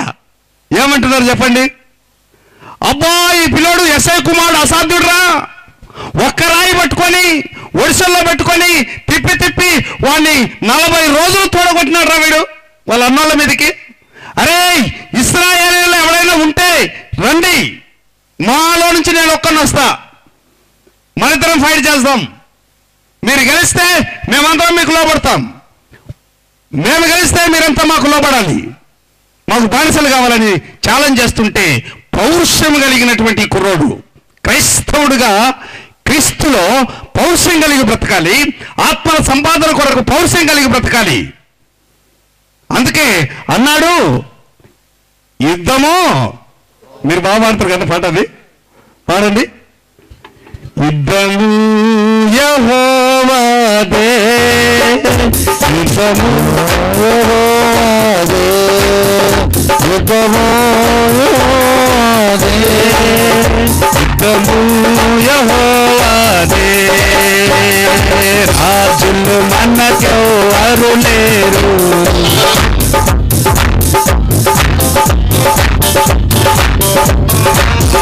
ఎవరు మన రాజు? యుద్ధం యెహోవాదే. సైన్యములకు అధిపతికు యెహోవా పేరిట వస్తున్నాను రా నేనంటే నీ మాంసం ఇలా చీల్చి ఆకాశ పక్షులకు భూమి మృగాలకు వేస్తారా? కుక్కని అనుకున్నావేమరా నేను? ఒక రాయి కట్టె తీసుకొని వస్తున్నావు, నీ రక్తం చిందించేస్తారా అని చెప్పి మీదకి వస్తామంటే ఒక్కటే దెబ్బ. ఎంత గొప్ప దేవుడో, ఎంత గొప్ప దేవుడో. గొల్లెత్తలాగా ఉన్నాడు అనుకో బాబు, ఇటు కొడితే ఇటు నేను దొబ్బితే ఎట్లా పడాలా? బోళ్ళ పడాలా వెనక పడాలా? ఇటు రాయితో కొడితే ఎట్లా పడాలా బాబు? బైబిల్ ఏం చెప్తుంది? వెనక ఎవరు కొట్టింటారు? ముచ్చెనగుంత అంటలే, ముచ్చెనగుంతలో ఒకటి పెరికింటాడు స్వామి. పిల్లోడు అంటారు ఉన్నవాడిని, విశ్వాస వీరుడోడు, ఆత్మల సంపాదన కొరకు ఇశ్రాయేలు పక్షముగా నా నామమున యుద్ధానికి వచ్చిన నా ప్రియ కుమార్. అందుకనే సమయాలు 1:13 అంటాడు, ఇదిగో బత్షెబ విషయంలో ఒక్క విషయంలో తప్ప వీడు నా చిత్తానుసారముగా ప్రవర్తించిన నా ప్రియ కుమారుడు, నా సేవకుడు. Praise the Lord. Hallelujah, hallelujah. బత్షెబనట చేసిన ఇదే చూస్తుంటాం మనం. నీకు అవసరం అవన్నీ. ఆయన అంటున్నాడు, వాడు నా హృదయానుసారుడు రా నాయన. ఆ తల పట్టుకొని వస్తుంటే సౌలు 1000 కొలదిగా చంపాడు, వీడు మాత్రం ఈ దావీదు 10,000 కొలది చంపితే ఈయన ఒక బిర్రు చూసినాడు. ఇంకా ఇంతే కథ. ఇద్దరు మంచి మనసోళ్ళు కాబట్టి మేము ఒకళ్ళనొకళ్ళు గౌరవించుకొని పొగుడుకుంటున్నాం అనుకో. ఒకవేళ ఇంకా కొంతమంది ఉన్నారనుకో, వాళ్ళ ముందు చెప్తే ఏం వాడు పెద్ద అంటారు. ఈ జబ్బు ఉంది ఈయనకు. పిల్లనిచ్చినాడు, బిడ్డ మొగుడు, వాడిని చంపితే బిడ్డ విధవరాలు అవుతుంది. అది కూడా అర్థం చేసుకోకుండా ప్రేమ పాశం కోల్పోయి చంపడానికి తరుముకున్నాడు. హవీలా మన్యంలో ఒక గుహలో దాక్కొని ఉన్నాడు ఈ దావీదు. రాజుగారే, ఏ పోలీసులను పంపకూడదు, రాజుగారే బయలుదేరి సైన్య పటాలను తీసుకొని ఆ జీపు అరణ్యంలోకి వచ్చి ఇక పగలంతా వెతికినాడు, దొరకలే. కూంపింగ్ జరిగింది, ఆత్మకూరు అడవులన్నీ ఇక దొరకలే. రాత్రి అయిపోయింది. ఇలాంటి ఒక ప్రదేశంలో రాజుగారిని మధ్యలో పడుకోబెట్టినారు. ఆయన చుట్టూ జెడ్ కేటగిరీ సైనికులు ఉన్నారు, సైన్యాధిపతి ఉన్నాడు. అందరూ పండుకొని ఏం చేస్తున్నారు? సైన్యంలో శత్రువును తరమడానికి వచ్చినాడు నిద్రపోతున్నాడు. దావీదు గుండెలో చెక్కుదామని తీసుకొచ్చిన ఈట భూమిలో దిగబెట్టినాడు. దాహం అయితే రాత్రి తాగుదామని ప్రతాప్ గారు నాకు తెచ్చిచ్చిన కిన్లే వాటర్ బాటిల్ బుడ్డి పక్కలో పెట్టుకున్నాడు. రాత్రి గొంతెండిపోతే వెంటనే తాగి ప్రాణం పోకుండా చూసుకోవడానికి. ఆ వాక్యము ఈ నీటికి సాదృశ్యము. జీవవాక్యం ఉంది, శత్రువును పరిహరించే ఖడ్గము, అది 2 అంచులు గల ఖడ్గం అని వాక్యం గురించి సెలవిస్తుంది. దేవుని వాక్యం పక్కలో పెట్టుకొని నిద్రపోతున్నాడు. జ్వరం వస్తే, భయం పడితే, ఇంకేదైనా సమస్య వచ్చే, నాయన ఆ బైబిల్ దారా నాయన, తలదిండి తీసి పక్కన బారు నా తలకాయ కింద పెట్టిన ఆయన. తలదిండి కాదు నీకు బైబిల్. కిస్మిస్ వచ్చింది, ఆ బైబిల్ ఆడుందో జూన్ అయినా ఈరోజు దాన్ని జిప్పు తీస్తా. యోనా గ్రంథం అంటే అన్న ఆదికాండ కాడ చూచుంటాడు. ఎప్పుడన్నా బైబిల్ తెలిసిన పాపాన పోతే కదూ వీటి విలువ తెలిసేది. ఎప్పుడన్నా గుళ్ళకు వెళ్ళి మోకరించి ఆ దైవ సేవకుడు కన్నీటితో సిద్ధపరచుకొని వచ్చిన దైవ వాక్యమును వింటే కదా ఆ ఖడ్గం యొక్క విలువ తెలిసేది. భూమిలో బాధపెట్టి హాయిగా నిద్రపోతుంటే, అరే ఎవడు పోయి తెస్తారా ఆడికి? అయ్యా నేను వెళ్తానయ్యా, సరే దావీదు రా పోదమని పడుకొని నిద్రపోతుంటే ఇది పెరికినాడు వాని సేవకుడు, దావీదు సేవకుడు యోవాబు కదా, భూమికి దిగేస్తున్నా అంటున్నాడు. దుర్మార్గుడా, అభిషేకించిన వాడిని చంపుతానంటావా? నోరెత్తి ఒక్క మాట కూడా మాట్లాడకూడదురా ఈ గురువును. యెహోవా వలన అభిషేకించబడిన వాడు. ఈట తీసుకో, నీళ్ళ బుడ్డి తీసుకో మెల్లిగా. కర్నూలులో ఒక సంఘాల్లో ఒక గురువు పనిచేస్తున్నాడు ఇంతకుముందు ట్రాన్స్ఫర్లో. అనరాని మాటలు ఆయన అన్నారు, చేరాని నిందలు ఆయన మీద చేసినారు. ఈవిడు తట్టుకోలేక యవనస్తుడు, ఇమ్మనేల్ బాబాల బ్యాచ్ యవనస్తుడు కదా, ఒరే నాయనా నన్ను ఇంత ఇబ్బంది పెడుతున్నారా మీరు అన్నాడు. దాదాపు 20 మంది అంట హాస్పిటల్ పోవడం, ఇంటికి వచ్చేదిలే, పరదేశంలో ప్రియులారా. నేను మొన్న పోతే ఆ సెక్రటరీ, ఆ ట్రెజరరు వాళ్ళ బాబుని పిలుచుకొచ్చి ఏడుస్తున్నారు. ఏంటంటే, అయ్యా మా మీద శాపం నిలిచబడింది అయ్యా, క్యాసెక్ ఇచ్చింది మీకు మమ్మల్ని నాశనం చేయడానికి అయ్యా, ఇట్ట చేస్తారా ఏమంటే ఈ మోకాళ్ళు చూపిస్తారు కదా మీరు, నల్లగా ఉండేరా మా మోకాళ్ళు పోతారా పొడేయని. నా మాట కాదు నాయన, ఇది బైబిల్ మాట నాయన. వారి జోలికి వెళ్ళొద్దండి దయచేసి, వారిని చులకనగా చూడొద్దండి దయచేసి, వారి అభిషేకాన్ని తృణీకరించొద్దండి దయచేసి. అలాంటి వాళ్ళు ఒక దినం పొట్టేలు కోసుకొని నన్ను పిలిపించి, అభిషేకం బాబుని పిలిపించి నందికొట్కూరు నుంచి ఒక రోజంతా వాక్యం విని శాపం పోయిందని కడుపు నిండా తిని ఆమెను అనుకొని ఆశీర్వదించుకో ఒక్కొక్కరు ప్రార్థన చేసి నెత్తి చేయబెట్టి తలకాయ మీద శిలువ గుర్తు తెప్పించుకొని దేవానికి స్తోత్రం. ఇప్పుడు దాకా ఒక మరణం లేదులే, 8 ఏళ్ళు అయింది దేవునికి స్తోత్రం కలుగుడా. హల్లెలూయా. ఇంకా మళ్ళా తిరుగుతున్నది, మళ్ళా మొదలుపెట్టినారు. వారి దుర్గతి ఎలా ఉంది? అప్పుడు దావీదు అంటున్నాడు, రాజా సౌలా, నా ఏలినవాడా, చచ్చిన కుక్కలంటే నన్నేంటయ్యా నువ్వు ధరమేది? నువ్వెంత, నేనెంత, నీ శక్తి ఎంత, నా శక్తి ఎంత, ఎందుకు నన్ను తరుముతున్నావు? నిన్ను 2 సార్లు నా దేవుడు నా చేతికి అప్పగించాడు. ఒకసారి నీ క్యాసెట్ కట్ చేశాను. ఈరోజు నిన్ను కాపాడే నీ ఈట ఎక్కడుంది? Where is your sword? లేదు. నీ నీళ్ళ బుడ్డ ఎక్కడుంది? గబాగబలేసారే, ఎక్కడ్రా అంటే ఎవడో శత్రువు వచ్చినాడు రా. నువ్వు గాఢ నిద్రపోతే నీవు శత్రువుని జయించవలసినటువంటి నీ వాక్యం అనే వెపన్ను కోల్పోతావు. నీ ప్రాణాన్ని కాపాడేటువంటి ఆ నీటి వాక్యోదకాన్ని మర్చిపోతావు, లేకుండా పోతుంది. నరకం అంటే ఏంటి తెలుసా నీకు? ఏముంటాయి నరకంలో? 2 ఈవెంట్స్ ఉంటాయి, చెప్పండి. మొదటిది చీకటి ఉంటుంది, రెండవది ఏడుపు ఉంటుంది, మూడవది అగ్ని ఉంటుంది కదా, అగ్ని ఉంటుంది. ఇంకేముంటుంది అక్కడ? పెద్ద నీళ్ళ జలాశయం ఉంటుందా? ఉంటే ఇక్కడ అడుగుతున్నా. అక్కడ నీళ్ళు ఉండవండి, దాహం ఉంటుంది అక్కడ. నరకము నోర్వగలవా, నరకమందుండగలవా, ప్రియ స్నేహితుడా, ప్రియ సోదరి, నిత్య నరకాగ్ని బాధలను గనుమా, నిత్య నరకాగ్ని బాధలను గనుమా. ఎట్లుంటాయి నరకం? అమ్మ నాయనలు పోయిన తర్వాత సెల్ ఫోన్లో స్పీకర్ పెట్టుకొని ఒక డిస్కో పాట పెట్టుకొని ఇదాకా ఈ మధ్య కాలంలో మంచి మంచి హెయిర్ స్టైల్ వచ్చినాయి. మాకప్పుడు ఆ బార్బరన్న ఏమాత్రం ఒక చిన్న కట్టుంటే ఎంత తిట్టేవాళ్ళమో, నువ్వు ఎట్లా కట్ చేస్తావని. ఇప్పుడు ఇంట్లో ఈడ పెంచుకునేది, ఈడ దాకా పెంచుకునేది, ఇవన్నీ తీసేసుకునేది. మరి ఉండేరా మీ అవతారాలు? ఏంద్ర నాయన మీ అవతారాలు? జూలో అవి ఉన్నట్టు ఏంటి? నాకు బాగా అనిపిస్తుంటుంది ఇలా చూస్తుంటే, అయ్యో పాపం అంటుంటారు. ఆ గ్రౌండ్లో నడుస్తుంటే అందరు ఇల్లే ఊరిని పాసుకు. ఏంద్ర నాయన ఇది రూపమేంద్ర, ఎంత మంచి రూపం నీ తల్లిదండ్రులకి ఇచ్చి ఇట్టు తయారైనదింద్ర బాబు. నరకంలో ఇక్కడ డాన్స్ చేస్తుంటే అన్ని డాన్సులు కలిపి బ్రేక్ డాన్స్, ఆ డాన్సులు అన్ని కలిపి నరకంలో ఉంటుంది. ఆ డాన్సు నరకంలో దోస్తానే అమ్మ పాదాలు కాలిపోయి కాలుతానే కింద పడతాడు. వాళ్ళ పడితే ఏముంటుంది? మూతి కాలుతుంది. అబ్బా మూతి కాలి ఇటు తిరిగింది అనుకో, ఏం కాలుతుంది? ఈపు కాలుతుంది. పురుగు చావదు. కావాలా? రుచి చూసేద్దామా? ఇంక బయటికి రావడానికి వీలు కాదు సరిపోతే.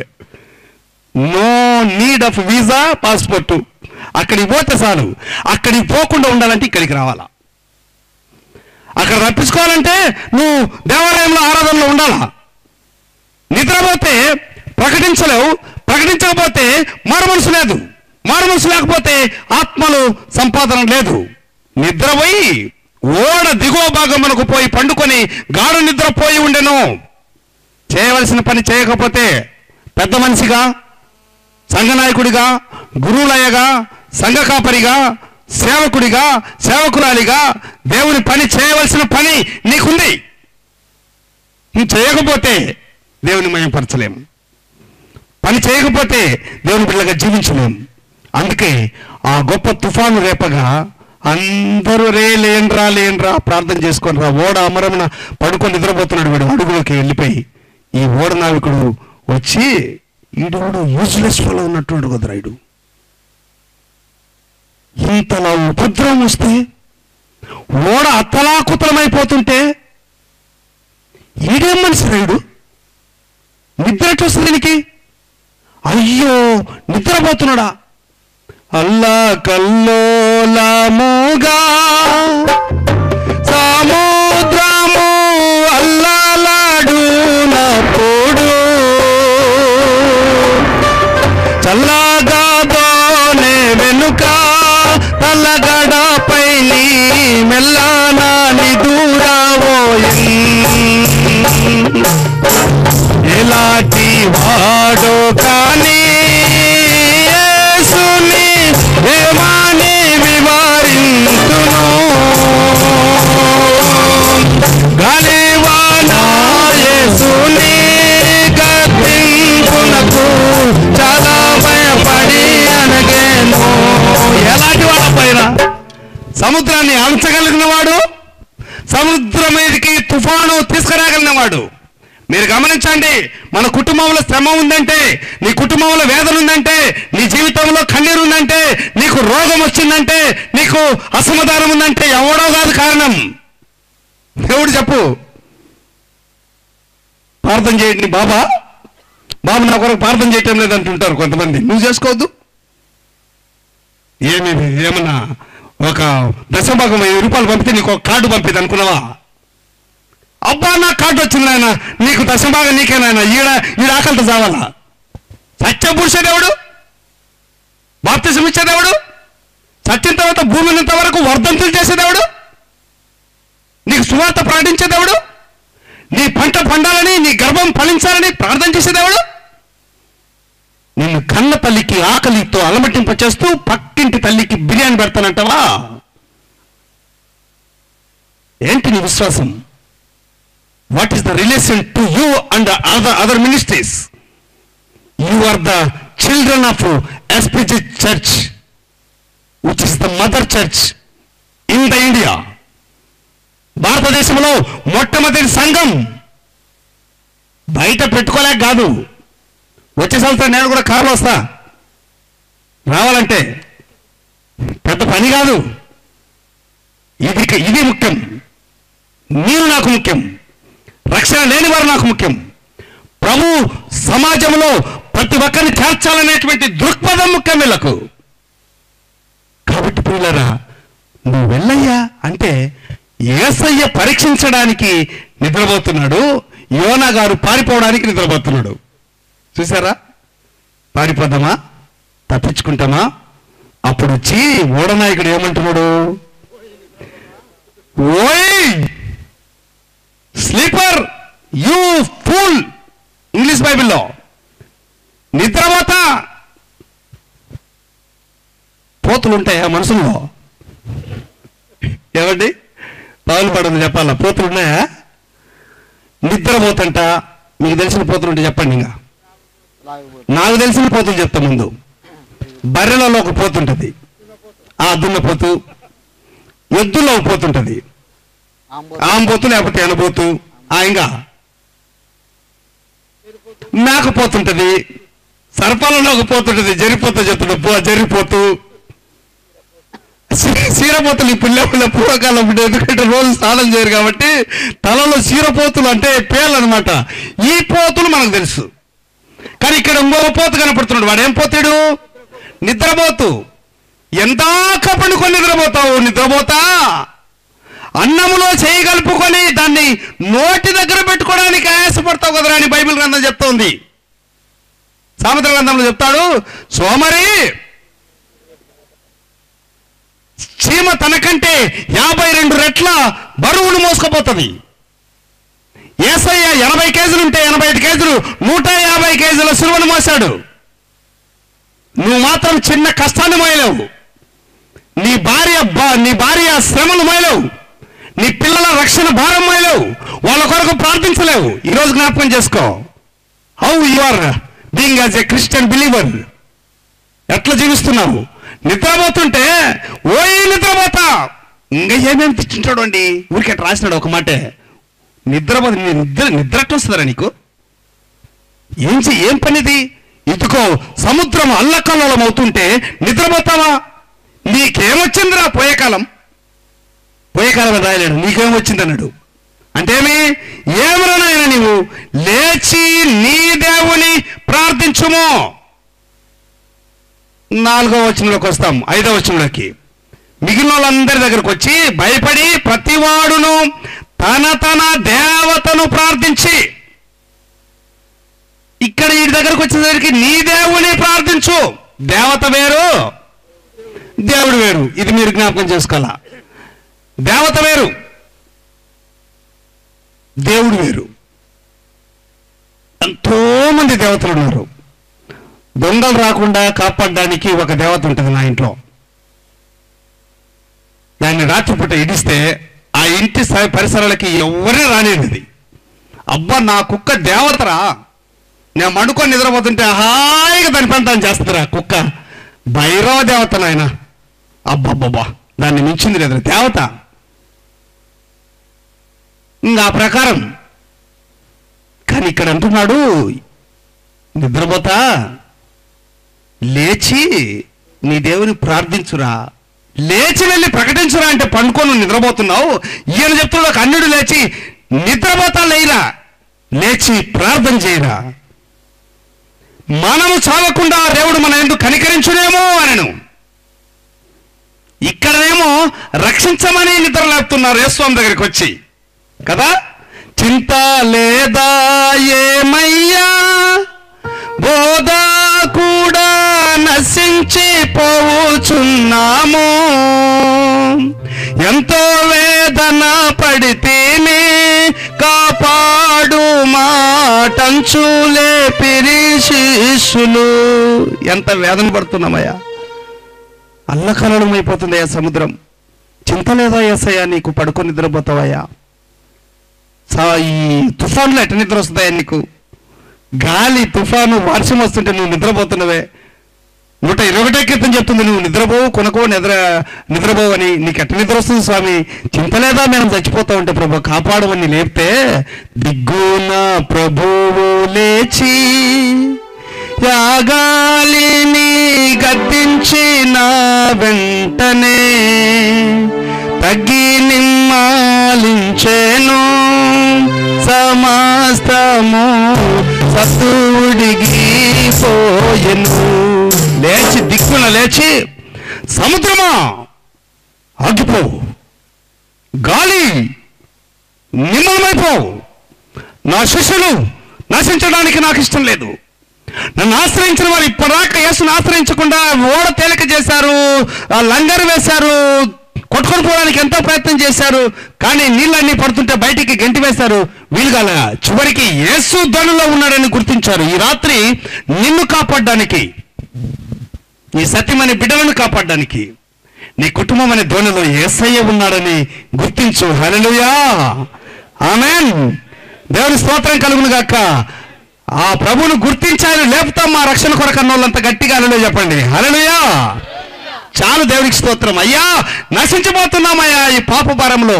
పాపం అనేటువంటి ఈ అలలు మమ్మల్ని ముంచేస్తున్నాయా. ఆవేదనాలను నా నావ నిండగా భయమావరించి మునకసాగెను. ఆవేదనాలను నా నావ నిండుగా భయమావరించి మునగసాగెను. కృపామయుడవు కారుణ్యమూర్తివి, కృపామయుడవు కారుణ్యమూర్తివి, నీ కరములు జాపి నన్ను దరికి చేర్చవా, నీ కరములు జాపి నన్ను దరికి చేర్చవా. యేసయ్యా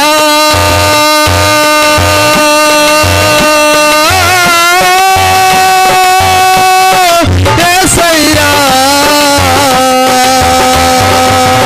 యేసయ్యా యేసయ్యా యేసయ్యా ఆమేన్. యేసయ్యా అందరూ యేసయ్యా యేసయ్యా యేసయ్యా యేసయ్యా. ఆవేదన అలలు, కన్నీటి అలలు, కన్నీటి కరువు అలలు, పాపపు అలలు నీ జీవితమైన నావలను ముంచేస్తా ఉంటే, నీ కరములు చాపి నన్ను దరికి చేర్చవా యేసయ్య అంటే దిగ్గున లేచి ప్రభు ఆ గాలిని గద్దిస్తాడు. నీ పక్షముగా ఆయన తుఫాను అనుస్తాడు.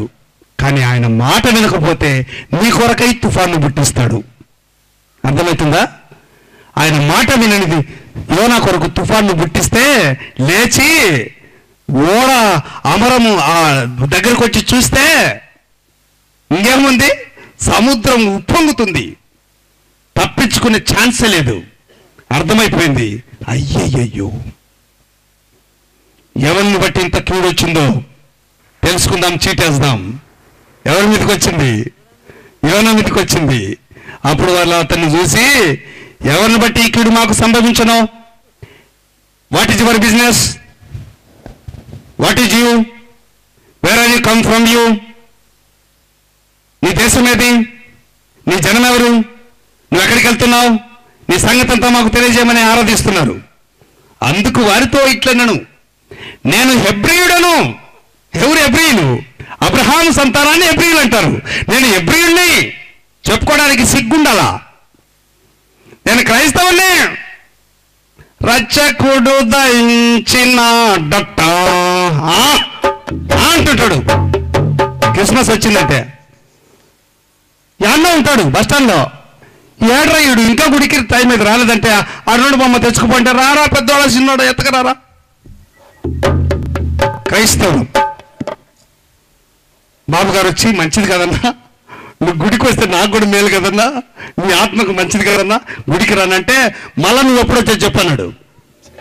మళ్ళీ ఎప్పుడు వచ్చా? జనవరి పండుగకు వచ్చన్నా, ఎందుకంటే 10 ఊర్లు ఉన్నాయి, అన్నీ రావడానికి రోజు కుదరదన్నా. జనవరికి వస్తావా? సరేరా, అప్పుడు తాగను ఇంకా. ప్రామిస్. ఎవరు తోడు? వా, అమ్మ తోడు, నాయన తోడు, ఆయన తోడు చెప్తాడు ఇంక అన్నీ. బాబు గారు బండి వేసుకొని వచ్చుంటే అన్నీ కనపడతాడు. కొత్త ఏడు, కొత్త ఏడు, కొత్త డ్రెస్సు, పందుల్లాగా అయిపోయింది ఆ కొత్త డ్రెస్సు. కింద పడి ఎన్నిసార్లు వేసి ఉంటాడు. కొత్త ఏడు మొదలు పెట్టాను. కొత్త జీతం నీ కాడ ఇప్పుడు మొదలు పెడుతుంది. హెబ్రీయుని నేను. సిగ్గుమాలిన జన్మారా, దేవుడు అక్కడ సిగ్గుమాలిన జన్మారా, కమ్ టు మీ. ఉందా చెప్పుకోవడానికి? హెబ్రీయుడు వాడు. హెబ్రీయులకు అబ్రహాము యొక్క సంతానం అయితే, అబ్రహాము విశ్వాసులకు జనకుడైతే నువ్వు ఏంటి? నీ పరిస్థితి ఏంటి? అబ్రహాం, నేను హెబ్రీయుడిని. మళ్ళా బాబు గారు పిలిచి, మంచిది కాదన్నా, కొత్త సంవత్సరం కమిట్మెంట్ తీసుకోవాలంటే ఏందన్నా నీ పద్ధతి వద్దనంటే, మళ్ళీ ఎప్పుడు వచ్చావు బాబు? ఎప్పుడు వచ్చాడు? మళ్ళా ఈస్టర్కు ముందు, గుడ్ ఫ్రైడే. యేసు కొడుతున్నాడు. ఎంతో వింత 40 రోజులు కొడతాడు. పట్టి కాటి ఇంటికి వచ్చి ఈమెను కొట్టి, అయ్యో ఎంత దూరము మోయించెదరు స్వామి, కింత సిలువానెత్తి సుంతైన దయాలేక, ఎంత దూరము మోయించెదరు. ఎంత దూరం మోపిస్తావు? చచ్చిపోయేలాగా మోపిస్తానంటావా? మార్పు అనేది ఉండదా మన జీవితంలో? మార్పు అనేది ఉండదా మన బ్రతుకులో? మంచిది కాదన్నా. గుడ్ ఫ్రైడే రోజు నీకేందన్నా అని ప్రసాదాన్ని చెప్తే, పొరపాటైంది బాబు, మళ్ళీ ఎప్పుడు వచ్చావు బాబు? ఎల్లుండి రాకుంటే ఊరుకుంటారా? కోత పండుగ చేయరు కదా. అదేది ఈస్టర్ పండుగ వస్తానంటే అందరికంటే ముందు లేసి రంగు చల్లుకొని, రంగు ముఖం నిండా రంగు పెట్టుకొని సాతాన్లాగా తయారైపోయి, రంగు కొడుకొని గుడికి పోదామని కాకుండా ఇంకొక రంగుగా అడిగిపోయినాడు. ఈ రంగు పోకుండా ఆ రంగు నీళ్ళు తాగి బాబు వస్తా ఉంటే ఎదురు చూస్తున్నట్టు ఎట్ట పెట్టుకొని వస్తున్నాడు చూడు. బైబిల్ పట్టుకొని పోతున్నా, మా భక్తురాలు పోతుంది బడికి, గుడికి. ఊరుకోడు, నోటి మాట నుంచి తీర్పు తెచ్చుకుంటాడు. నేను హెబ్రీయుని, ఎంత ధైర్యం చెప్తున్నాడు. ఏం రాని పరిస్థితి అంటే, లేచినాడురా, సమాధి గెలచినాడురా యేసు. నువ్వు లేచేది ఎప్పుడు రా ఈ అలవాటు నుంచి? నువ్వు లేచేది ఎప్పుడు ఈ బ్రతుకు నుంచి? చేతులెత్తి దైవసేవకుడిగా మీకు 2 చేతులెత్తి నమస్కరిస్తున్నాను. ఒకని కష్టార్జితం వాని ఇల్లు చేరటం దేవుడిచ్చిన బహుమానం, ఘనత. నిశ్చయముగా నువ్వు ధనుడవు, నీ కష్టార్జితమును అనుభవిస్తావు. ఎవడో కాదు నీ కష్టార్థం అనుభవించాల్సింది. నీ పిల్లలు కడుపు కాల్చుకొని నువ్వు ఎవరినో కాదు కోటీశ్వరుని చేయాల్సింది. నేను హెబ్రీయుడను, సముద్రమునకును భూమికిని సృష్టికర్త ఆకాశమందుడు దేవుడైన యెహోవా యందు నేను భయభక్తులు గలవాడనై ఉన్నాను. ఇప్పుడు ఒప్పుకుంటున్నాడు. దెబ్బ తగిలితే కానీ ఒప్పుకోం. ఒక ఇంజనీరు ఒక పెద్ద అపార్ట్మెంట్ కట్టిస్తూ ఈ ఇంజనీర్ పైకి పోయినాడు, 10 అంతస్తు మీద ఉండి, కింద ఒకడు ఐజక్ బాబులు అంటాడు పని చేస్తుంటే వాంతో మాట్లాడడానికి కేకేస్తాడు పైనుంచి. వీడు పైకి చూడు, వాడు నా వైపు చూస్తాడని ఒక 10 రూపాయల నోటు తీసి కరెక్ట్ వారి ముందు పడితే వేసినాడంట. వేస్తే 10 ఏళ్ళ నుంచి వచ్చాను తీసుకొని జోలు పెట్టుకొని మళ్ళీ పని చేసుకుంటాడు పైకి చూడటంలా. మరి 10 రూపాయలకు తలకాయ ఎత్తడం లేదు కదరా, ఒక 500 నోటు వేద్దామని 500 నోటు వేసినాడంట. అబ్బా 500 నోటు ఈరోజు నా కూలి కంటే ఇది నాకు ఎక్కువ వస్తుంది కదరా అని అది తీసి జోలు పెట్టుకుని పైకి చుట్టంలా. ఇంకా పెద్ద నోటు వేస్తే తప్ప ఇటు చూడ్డానుకున్నాడు. ఏంటది? నోట్లో పెద్ద నోటు. ఒక్క నోటని ఉంటుందా కానుక పాత్రలో? ఎంచుకలాగా చావాలా. యాడ పనికి రాకపోతే 5 ఇచ్చిస్తారు. మాకు చెప్తుంటారు ట్రెజర్లు, బాబు సగమే వచ్చింది బాబు, మిగిలిన సగమే ఆడుందో కొంచెం అనౌన్స్ చేయి బాబు. యాడ జల్లకపోతే ఏ స్వామి కానుక పాత్రలో చెల్లిస్తావా, చల్లనోడు అయిపోతావు, జాగ్రత్త. వెయ్యి తీసి జోలు పెట్టుకున్నాడు వీడు, దుర్మార్గుడు. పైకి చుట్టంలే, పైకి చూడరా నీకు మేలవుతుంది, పైకి చుట్టంలే. ఇంకా కుదరక ఇంత రాయి తీసుకొని పటాను కొట్టినాడు. అబ్బా అని పైకి చూసినాడు. కుటుంబాన్ని ఇస్తే పైకి చూడవు, చక్కని పిల్లల్ని ఇస్తే పైకి చూడవు, పిల్లలకు ఉద్యోగం ఇస్తే కూడా పైకి చూడవు, స్థుతే లేదు. నువ్వు ఇట్టున్నావని అని ఒక దెబ్బ కొడితే, చిన్న దెబ్బ పెద్ద దెబ్బలు కొట్టడు ఆయన, కొత్తనే జ్వరం వచ్చింది. చికెన్ గున్యానా మటన్ గున్యానా, అమ్మా నాయన ఈ కీళ్ళని నొప్పులు ఎత్తపోయినా పట్టుకుంటే అబ్బాయినా పట్టుకాకరు అంటాడు. అప్పుడు తెలిసింది ఈ దెబ్బ. అప్పుడు చూస్తాడు పైకి, దెబ్బ తగిలితే కానీ పైకి చూడవా. పిచ్చుక ప్రతి గుక్క నీళ్లు తాగేటప్పుడల్లా అది ఆకాశం వైపు చూసి మిగుతుంది, దాని లక్షణమే అది. కానీ ఆకాశం వైపు చూస్తే ఇలాంటి మహాజ్ఞాని ఏమన్నాడంటే, ప్రతి నీటి బిందువు కొరకు అది దేవునికి స్తుతులు చెల్లిస్తుంది. చప్పట్లు కొడదాం, హల్లెలూయా. ఇంకొకటి ఉంది, పైకి చూడలేదు అది. ఏమి గురులమ్మా? పందంట పైకి చూసిందంట, అది చచ్చినట్టు లెక్క. మాకు పల్లెటూరులో అప్పుడు బాగా కోసేటోళ్ళు ఇతను. ఉరికి దానికి అరే పట్టుకొచ్చి 4 బలమైన వాళ్ళు 4 కాళ్ళు ఇళ్ళకి తిప్పిదాన్ని పైన ఈ కాలు ఒకటి పట్టుకుంటాడు. అప్పుడంతా మిషన్లు లేవు కాబట్టి రోకళ్ళు దంచుకోవడానికి. ఒకడు బలమైన రోకల బండ తీసుకొచ్చి దాని గుండె మీద బాతుంటాడు, గీ గీ అంటుంటుంది, చచ్చల్దా కొడతాడు దాన్ని. పైకి చూసిందంటే ఇది చచ్చినట్టు లెక్క, చచ్చల్దాకా ఇది పైకి చూడదు. ఇట్టుంటాయి కొంతమంది. ప్రతి విషయంలో దేవుని స్తోత్రం చెల్లించు.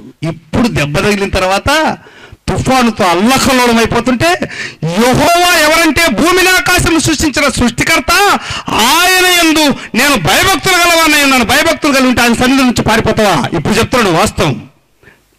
యెహోవా సన్నిధిలో నుండి పారిపోవచ్చున్నట్టు అతడు ఆ మనుషులకు తెలియజేసి ఉండను కనుక వారు ఆ సంగతి తెలుసుకొని మరింత భయపడి, ఎంత పని చేసినవరా నాయన అని గుండెలు కొట్టుకుంటున్నారు. అప్పుడు అంటున్నాడు, ఈ సముద్రము మీద సముద్రం పొంగుచున్నది, తుఫాను అధికమవుతున్నది, సముద్రం మా మీదకి రాకుండా నిమ్మలించినట్లు మేము నీకేం చేయాలో చెప్పమని అడిగితే, నన్ను బట్టియే, అండర్లైన్ చేసుకోండి మీ బైబిల్లో, నన్ను బట్టియే ఈ గొప్ప తుఫాను మీ మీదకు వచ్చినని నాకు తెలిసి ఉన్నది, నన్ను ఎత్తి సముద్రంలో పడవేయండి. ఆదామా, ఎవరు చెప్పినా నీకు? నువ్వు నాకు ఇచ్చిన ఈయన నా భార్య అంటంలా. నా భార్య నా ఎముకల్లో ఒక ఎముక అన్నాడు. పెళ్లి ప్రసంగంలో బలం వింటారు మీరు, నోరు తెరుచుకొని. నా మాంసంలో ఒక మాంసం అన్నాడు. నరుని నాలో నుంచి తీయబడింది నారి అన్నాడు. ఇప్పుడు అంటున్నాడు, నాతో ఉండటకు నీవు నాకు ఇచ్చిన ఈ స్త్రీ నాకు ఇస్తే నేను తిన్నాను. భార్యగా అంగీకరించటంలా, భార్య అని పిలుచుకోలేకపోతున్నాడు. అప్పుడు అన్నాడు, నిన్ను బట్టి నేల శపించబడి ఉంది. కుటుంబ యజమానురాలుగా మనల్ని బట్టి మన కుటుంబం ఎండిపోతుందేమో, మనల్ని బట్టి తుఫాన్లు నీ కుటుంబం మీదకి వస్తున్నాయేమో, నిన్ను బట్టి నీ పిల్లలు ఆశీర్వాదకరంగా ఉండలేకపోతున్నారేమో, నన్ను బట్టి ఈ తుఫాను వచ్చింది, జాగ్రత్త, నన్ను ఎత్తి సముద్రంలో పడేయండి. పడేశారు. తల కిందకి వెళ్ళిపోతా ఉన్నాడు. మత్స్యానికి ఆజ్ఞాపించాడు. సముద్రం అనే తుఫాన్లలో నువ్వు పడిపోయినా దేవుడు నిన్ను మరణానికి అప్పగించేవాడు కాదు. హల్లెలూయా. నిన్ను కాపాడితే గాని 1,20,000 మంది కాపాడబడరు. అది ఇంకా 2వ అధ్యాయంలో సముద్రం చేప కడుపులో ఉండి ప్రార్థన చేస్తాడు. 3వ అధ్యాయంలో బయటకు వచ్చి యోనా ప్రకటిస్తాడు. ప్రకటిస్తే ఇక్కడ ఇది చెప్పి నేను ముగిస్తున్నాను. ప్రకటన చేయగా యోనా పట్టణం మీది దృష్టికి 3 దినముల అది దూరం సంచరిస్తూ ప్రకటిస్తే నీనెవే పట్టణస్తులు దేవుని యందు విశ్వాసం ఉంచి ఉపవాస దినం చాటించి గనులేమి అల్పులేమి అందరూ గోనెపట్ట కట్టుకుని ఆ సంగతి నీనెవే రాజునకు వినబడినప్పుడు రాజు బూర ఊహించాలా, కానీ సువార్త రాజుకు వినపడగా ఈ పరిశుద్ధుల ద్వారా, విశ్వాసుల ద్వారా, మారుమనసు పొందిన వారి ద్వారా, బూడిద పూసుకున్న వాళ్ళ ద్వారా, సువార్త ప్రకటించే వారి ద్వారా, యోనా ప్రకటించగా పశ్చాత్తాపడి కన్నీళ్లు కార్చే వారి కన్నీటి యొక్క ఆ సువార్త రాజుగారికి వినబడింది. అందుకే ఈ మైకులు, ఈ ఖర్చు, ఇదంతా రాజుగారులు, ఇక్కడికి రాని రాజుగారులు చాలా మంది ఉంటారు. ఆ రాజుగారులు వింటే, వారు తగ్గితే, వారు మారుమనసు పొందితే, వారు సింహాసనం దిగితే, వారు రాజవస్త్రాలు తీసివేస్తే, గోనపట్ట కట్టుకొని బూర్దము దుమ్ము అని తెలుసుకుంటే వారు దేవుని బిడ్డలుగా మార్చబడతారు, మారుమనసు పొందినారు. కానీ ఈయన మనసు మాత్రం మారటంలే. ఇంతమందికి సువార్త ప్రకటించినాడు, మర్యాదగా ఉండొద్దు అప్పటికన్నా. ఈయన మనసు మార్చుకున్నాడని చెప్పిన పని చేయడు. అందుకే కదా నేను వెళ్ళంది అక్కడికి. చంపుతానంటాడు, చంపడు. తెగులంటాడు, మళ్ళీ బాగు చేస్తాడు. ప్రార్థన చేస్తేనే పాపాలు క్షమిస్తాడు. ఇవి క్షమించడానికి నేనెందుకు వెళ్ళి ఇబ్బంది పడాలని కదా నేను పరిశీలించుకుపోయేది అని ఊరి బయట కూర్చున్నాడు. ఎప్పుడింతే అని పాపం ఎండ పడతా ఉంది. ఓ పందిరి వేసుకున్నాడు. అలాంటి కందికట్ట వేసుకున్నాడో లేదో మనకు తెలియదు. సొరచెట్టు పుట్టించినాడు. గబగబగబగబ పెరిగేది. మధ్యాహ్నం ఎండ తగలకు మునిపే చల్లగా ఆహాహా ఏసీ ఉన్నట్టుంది. బాబు గారి కారులో వస్తుంటే, బాబు ఏసీ ఉంచమంటావా తీసేయమంటావా? చల్లగా ఉంటుంది అనమాట. ఒరిని ఇంత బాగుంటే ఎందుకు తీసేస్తున్నాను ఉన్నినా. యోనా కూడా చల్లగా వండుకున్నాడు. ఒక చిన్న పురుక్కు చెప్పినాడు. అది పోయి దాని పని చేస్తానే ఆ ఎండ తూర్పు గాలి, ఎర్ర సముద్రం చీల్చి వేడి చేసిన గాలి, తూర్పు గాలి, ఆ గాలిని పంపించగా అయ్యగారికి ఎండబెట్టగొట్టి, ఇది నీకు తగునా ఇది? ఈయన మీద మళ్ళీ ఫైటింగ్. మేము కూడా ఫైటింగ్ చేస్తుంటాం. మా అందరికన్నా ముందు జానబాబు బాగా ఫైటింగ్ చేస్తుంటాడు. రాత్రి చెప్పలే కదా, దొరికితే తోలు తీస్తున్నాని ఆయన దొరకడని ప్రభు కుమారుని తోలు తీస్తున్నాడు. ఆయన లభో దిబో అని ఎంత ఏడ్చినాడో పాపం. ఎర్రటి మనిషి కందులు కట్టి, మోము కందెనా నీ దేహం అంతా గుండెనా అని మనం కీర్తన పాడుకున్నట్టుగా ఇట్లా కొట్లాడుతున్నాడు. మధుర భక్తి అంటారు దీన్ని, అంతే కదా. నిష్ఠూర భక్తి, నిష్ఠూర భక్తి బాబు నేర్పిండేది. నిష్ఠూరం.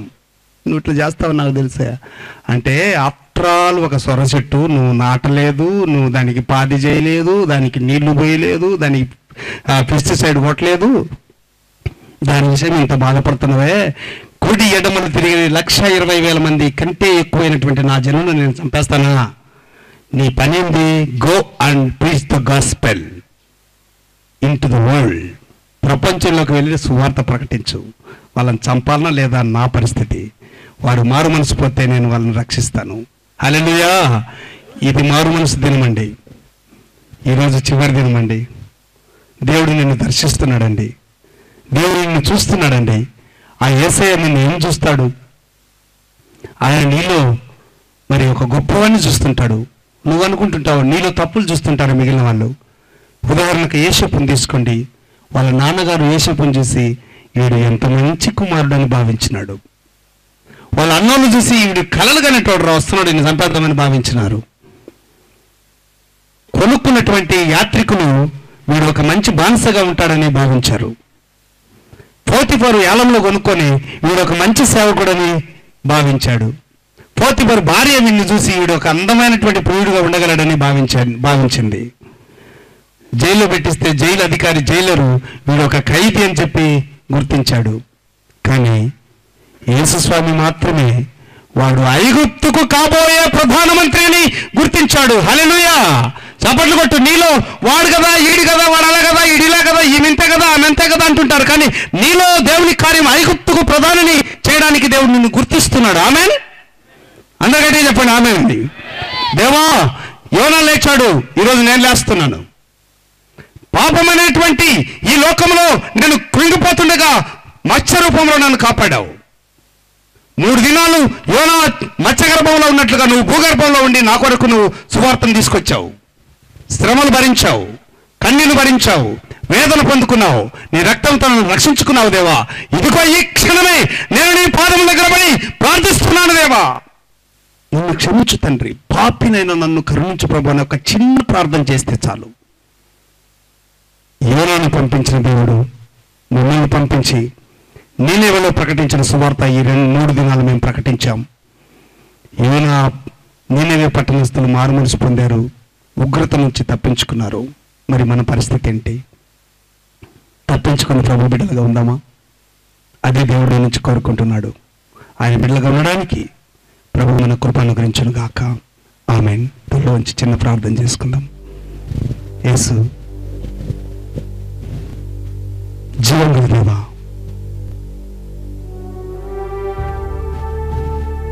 యోనా ప్రకటించలేకపోయాడు, ప్రాణభయంతో పారిపోయాడు ప్రభువా. ఈరోజు నీ కొరకు 1000 మంది సేవకులు ప్రారంభిస్తున్నారు నాయన.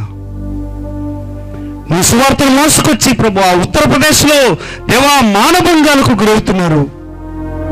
ప్రాణాలు హరిస్తూ ఉండగా నాయన నీకు స్తోత్రాలు చెల్లించి ప్రాణమిస్తున్నారు సేవకులు. ఎందుకంటే నీ సువార్త లేకపోతే జనులు కట్టులేక తిరుగుతారు ప్రభువా. నీ రక్షణ సువార్త లేకపోతే 1,20,000 మంది నీనేవే వారు మరణించేవాళ్ళు ప్రభువా.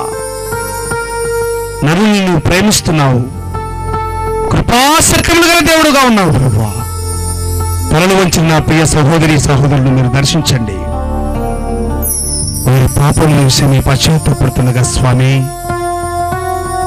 నేనే నీ దోషమును పరిహరిస్తాను, నీ పాపమునిక ఎన్నడూ జ్ఞాపకం చేసుకోనని సెలవిచ్చిన యేసయ్యా, మా ప్రయాస ప్రభువునందు వ్యర్థం కాకుండా దేవా ఈ రక్షణ స్వార్థను ప్రతి బిడ్డ హృదయంలో విత్తి ఫలింపచేసి, యెరూషలేము కుమార్తెలారా నా కొరకు కదమ్మా మీ కొరకు మీ పిల్లల కొరకు ఏడవండి అన్నావు. ప్రతి బిడ్డ ఏడుస్తుండగా వారి పాపములు క్షమించి వారి కుటుంబాలు వర్ధన చేసి వారి జీవితాల్లో ఉన్న తుఫాన్లు అణిచి రక్షణ పదంలో నడిపించి నీ రక్షణ వారికి అనుగ్రహించుమని యేసు నామమున వేడుకుంటున్నాము తండ్రి. ఆమేన్, ఆమేన్, ఆమేన్, ఆమేన్.